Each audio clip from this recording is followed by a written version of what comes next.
Fala pessoal, tudo bem? Algumas pessoas têm me criticado aqui no canal porque eu tenho implicado muito com os evangélicos, né? Até na aba comunidade às vezes eu posto.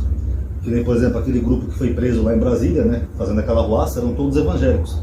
Então as pessoas acham que eu estou fazendo algum tipo de perseguição aos evangélicos.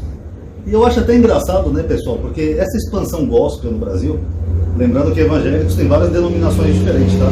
Eu estou me referindo mais aos pentecostais e neopentecostais, tá? Dessas denominações. Elas se expandiram no Brasil, praticamente demonizando os católicos e as pessoas de religião de matriz africana. Eu sei, porque foi isso que me levou a estudar teologia. Eu já falei que eu tinha um amigo que era da Universal, então eu sei exatamente o que eles dizem nesses cultos. Eu cheguei a conhecer a Igreja Universal, fui uma semana, já contei essas histórias para vocês, então eu sei como é que eles falam lá. Um culto de uma Igreja Universal, que eu fui, é praticamente meter o pau nas outras religiões e pedir dinheiro. Era isso que eles faziam. A Igreja Católica é do demônio, porque os santos são demônios, que os católicos são idólatras, que não sei o quê. Tanto que esse colega de trabalho que me levou a estudar teologia, porque ele falava que eu ia para o inferno, é assim que eles são. Se você não é evangélico, você vai para o inferno. Todo dia ele falava que eu ia para o inferno. Esse colega, ele não conseguia entrar numa igreja católica. Ele passava mal. Tinha uma igreja na rua da minha loja, e o padre às vezes fazia encomenda, copo descartável, guardanapo, essas coisas. E a gente entregava sempre lá pro padre, que era na mesma rua, que é só um quarteirão. Aí um dia o rapaz que fazia as entregas pro padre faltou, a gente pediu para esse rapaz ir lá entregar, eu fui com ele. Quando a gente entrou na igreja, ele começou a passar mal, porque ele achava que aquelas imagens eram demônios, sendo que são só imagens de gesso, pedra. Tanto que tinha uma senhora católica lá, que ainda foi ajudar ele, né? Falou, calma filho, respira, levou ele para fora da igreja, sentou naquela escadaria da igreja, falou, você tá com medo do quê, filho? Essas imagens. Ela falou, são só imagens de pedra. Vocês veem, a senhora que era católica era menos crédula que ele, porque ele acreditava que aquelas imagens eram demônios. E essa expansão gospel, na época, o Edir Macedo, ele lançou um livro que eu acho que todos vocês conhecem, chamado Orixás, Caboclos e Guias, Anjos ou Demônios. Esse livro dele é a maior obra de intolerância religiosa que eu já vi no Brasil. Porque ele, por ignorância, até por não conhecer as religiões afro, de matriz africana, ele demonizou todas as religiões afro. E esse livro dele acabou virando um best-seller, né? Se espalhou, quase toda a igreja tinha, pregava, tudo baseado nas teorias do Edir Macedo, que não é cientista, não é teólogo, não é porcaria nenhuma, mas todo mundo embarcou na teoria dele, de que aquelas entidades africanas seriam demônios. O que é completamente impossível, né? Porque demônio é uma concepção grega, não tem nada a ver com a África. Mas eles compraram a ideia e no Brasil começou a explodir ondas de intolerância religiosa. Teve até um caso que ficou famoso na Bahia, que eles invadiram o terreiro de uma mãe de santo, bateram com a Bíblia na cabeça dela, depois essa mulher teve um infarto e veio a falecer. Por causa da morte dessa mãe de santo, não me perguntem o nome, porque eu sou péssimo para nome, vocês já perceberam? Eu sou assim, eu conto milagre, mas não conto o nome do santo. Eu tenho uma deficiência com nomes. Eu sou que nem aquele personagem daquela novela Pé na Jaca, eu não acerto o nome de ninguém. Quem me conhece sabe. Mas enfim, por causa da morte dessa senhora, acabou se criando em janeiro o Dia contra a Intolerância Religiosa. Porque aquilo foi um ato de intolerância religiosa extrema que levou a pessoa à morte. Tá bom? E outras ondas de intolerância, né, como nós vimos em vários lugares do Brasil. Pessoas quebrando igrejas católicas, imagens, pessoas invadindo terreiros, agredindo o Pai Santo. No Rio de Janeiro viralizou uma época aí traficantes evangélicos, né, expulsando pessoas de religiões afro dos morros, né? Tinha até um vídeo de um cara com bastão escrito Jesus, dizendo que o morro era do Senhor Jesus. Quer dizer, traficar droga tudo bem, agora cultuar os orixás, não, aí não pode. Tudo isso gerou ondas de intolerância no Brasil todo. O Marcos Feliciano, ele chegou a processar anos atrás, quando o Porta dos Fundos fez aquele primeiro especial de Natal, não sei se vocês lembram. Ele queria R$1 milhão do Porta dos Fundos, porque ele falou que era intolerância religiosa. Tanto que ele estava dando uma entrevista, o Gregório do Vivier estava dando uma entrevista, ele pediu para falar disso, né? Ah, vocês são intolerantes, vocês não respeitam a fé evangélica, vocês são cristofóbicos.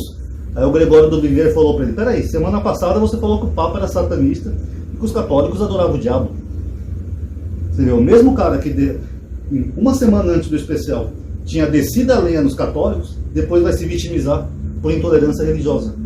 E esse mesmo cara é deputado hoje lá em Brasília, ganha um gordo salário, ele fez um tratamento dentário de R$157 mil, que nós pagamos, sendo que até é ilegal. Ele fez uma manobra lá com os deputados para pedir um reembolso e nós pagamos. O mesmo cara mete o pau nos católicos, mas depois quando acontece alguma coisa dos evangélicos, ai, estão sendo intolerantes comigo. É o mesmo cara que meteu o pau nos católicos, e depois levou lá em Brasília o padre Paulo Ricardo para falar contra os gays. Quer dizer, quando é para falar também contra um grupo que eu odeio, aí eles se unem, né? Eles são unha e carne, né? Eles vão juntinho lá. Se é para fazer uma caridade, não. Agora, para falar mal de um grupo que eu odeio, aí sim eles se unem, né? É muita hipocrisia, vocês não acham, pessoal? Essas igrejas cresceram praticamente gerando uma onda de intolerância no Brasil, demonizando todo mundo.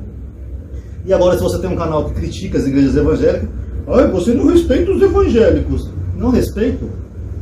Eu duvido que se eu sair agora com esse celular, entrar numa igreja universal agora, no momento que eu estou fazendo esse vídeo, eu duvido que eu não vou ver o pastor falar pelo menos um lá da igreja católica, ou das religiões africanas, ou do espiritismo, ou dos gays. Vocês já foram em igrejas evangélicas? Vocês já viram como é que são os cultos deles? Todo culto eles demonizam um grupo. E depois ainda querem pedir tolerância? Aí não dá, né, pessoal? Eles mesmos originaram tudo isso, ficaram estereotipados como fanáticos, idólatras, intolerantes, e depois pedem tolerância. E isso, pessoal, reflete também na questão da política que a gente está vendo agora no Brasil. O bolsonarismo, que na verdade se tornou um novo tipo de evangélico, vamos dizer assim. São evangélicos que, em vez de venerar Jesus, veneram o Bolsonaro. Praticamente a mesma coisa. O bolsonarismo, eles só trocaram Jesus pelo Bolsonaro, virou o Jesunaro. Os bolsonaristas, eles usam as mesmas táticas. Que nem agora, eles foram detidos lá em Brasília, vocês viram, né? Foram detidos para fazer uma triagem, para ver quem estava envolvido nos atos ou não. E já estão lá se vitimizando, tudo com o celular na mão, fazendo videozinho, chorando, se vitimizando. Ué, na hora que estavam lá batendo até em cavalo em Brasília, que machucaram o cavalo, quase lincharam o policial que estava em cima do cavalo, todo mundo gravava lá então. O poder é nosso, temos o poder. Aí depois que são presos, fica se vitimizando. É uma ditadura, é um campo de concentração. Estamos sofrendo aqui. Ai, que horror. Faça minhas palavras do Bolsonaro. O Bolsonaro, quando era deputado, ele dizia assim: não quer ter vida dura na cadeia? É só não cometer crime, pô. Faço minhas palavras do Bolsonaro. Não querem passar por essa situação humilhante que estão passando? Era só não ter embarcado no ônibus e ido para Brasília tentar tomar o poder à força. Simples. Mas é a mesma tática. O próprio Bolsonaro, a Michelle postou, acho que no Twitter, eu não sei, porque eu não sigo ela, mas ela pediu orações para o Bolsonaro e falou que ele estava internado no hospital em Orlando. Eu não sei se a informação é verdade ou não, porque o estado de Minas ligou para o hospital negou que ele estava internado lá. E nessa fase que nós estamos aqui, o Twitter está assim, tem informações ambíguas. Então você não sabe o que é verdade e o que não é verdade. Você vê as duas informações o tempo todo. É que nem quando eu postei aqui na aba comunidade que uma senhora morreu, no Twitter tem as duas informações. A Polícia Federal nega que alguém tenha morrido lá nos atentados, mas tem pessoas que dizem que ela morreu. Tanto que a própria deputada Bia Kicis postou que a senhora morreu. E pessoas que estavam lá filmando, lá no acampamento, disseram que teve uma morte lá. Agora, a gente não sabe se é verdade ou não. Pode ser alguém só que passou mal e a pessoa que estava lá pensou que aquela pessoa tinha morrido. Então, por enquanto, a informação é ambígua. Estão até me acusando aí nos comentários de fake news. Eu digo, não é fake news. Acontece que é uma informação que a gente não tem certeza ainda. Uns falam umas coisas, outros falam outra. Fica difícil. A gente está vendo vídeos de pessoas... Eu postei no meu grupo, acho que 4 vídeos de pessoas que estavam lá e disseram que teve uma morte. Mas tem pessoas que dizem que não teve uma morte. Então, você não sabe ainda qual que é a versão verdadeira. Pode ser só um mal entendido, tá bom? A mesma coisa essa questão do Bolsonaro. A gente não sabe se ele está internado no hospital ou não. Porque ele, a mulher dele, as pessoas dizem que ele está internado. Mas tem várias fontes negando. Inclusive o próprio hospital falou que ele não está internado lá. Então a gente não sabe se realmente ele está internado ou se é mais uma mentira dele. O Bolsonaro é mitomaníaco, né? Para tudo ele mente. Você lembra antes dele ir para os Estados Unidos? 2 dias antes ele falou que era mentira, que era fake news da imprensa. 2 dias depois ele estava lá nos Estados Unidos. Então o Bolsonaro ele é assim. O Bolsonaro não consegue falar 1 minuto sem mentir. Tem um vídeo dele que ele estava em férias em Santa Catarina, que ele voltou e ele falou assim: não, porque eu estava lá em férias, então eu não ia interromper minhas férias por uma coisa que eu não ia poder ajudar nada lá na Bahia. E presidente não tira férias, isso é fake news da imprensa. Na mesma frase ele consegue dizer que tira férias e que não tira férias. Bolsonaro é mitomaníaco. Você lembra aquele trechinho do vídeo que eu postei aqui para vocês, que ele falou assim: vai comprar vacina onde? Só se for na casa da tua mãe. Se eles querem vender vacina, eles que têm que procurar a gente. E na bula da vacina estava escrito não sei o quê. Como é que ele teve acesso à bula da vacina se ele falou que não foi procurado por ninguém? Mentira. O Bolsonaro mente até de coisas bobas, ele mente. Que nem postaram uma fake news aí do Anonymous, dizendo que quebraram o cartão de vacinação dele. É mentira.